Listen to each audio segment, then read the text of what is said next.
So, welcome back. Hopefully, you were able to add a bunch of different stuff into your locker so that I'm able to get to know you a little bit better. After we do whole group, before we separate into our different stations, I will show you what's going on in the different stations for that day. So, small group, we're going to go over those expectations, and then I have what I call a playlist for you to complete. For computers, normally that would just be software. I would tell you to get on software. That's what you're doing for the day. We won't do much other than software when it comes to computers.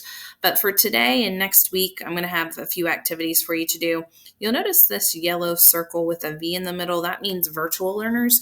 You are going to complete the bucket list. If you're in person, you're going to do similarities and differences.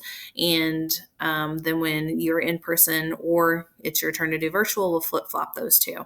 And then for independent reading, normally that's just your 20 minutes of reading time. But for this week, I'm going to give you some book talks and some recommendations so that when we go to the library next week, maybe there's something there that you'd like to check out. So, small group expectations. What do I expect of you during that time?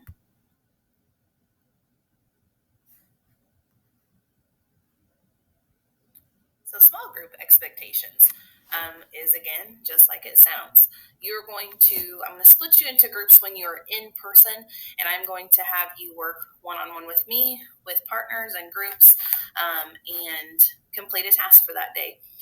So, if I might go over a concept in whole group, this is just an example, then what we would do in small group is work on the actual assignment. So, in person, that's what small group looks like. Virtually, what small group is going to look like is just doing the assignment. And if you ever have any questions, you just feel free to email me.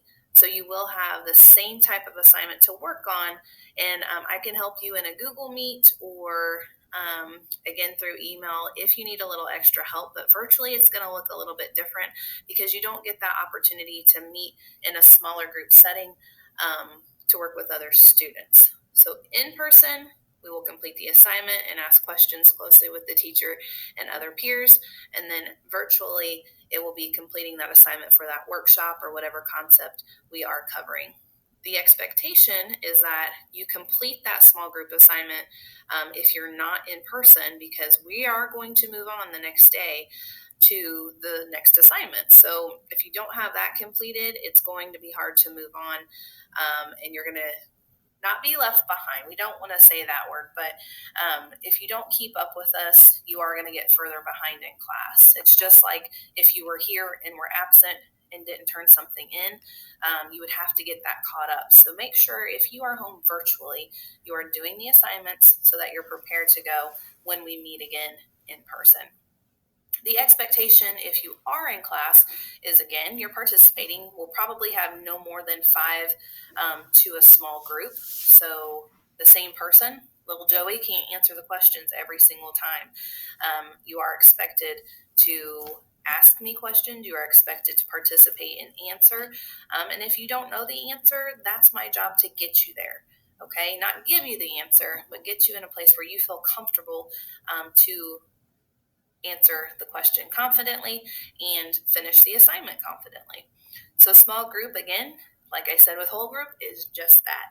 Small group working together in smaller numbers and more closely one-on-one.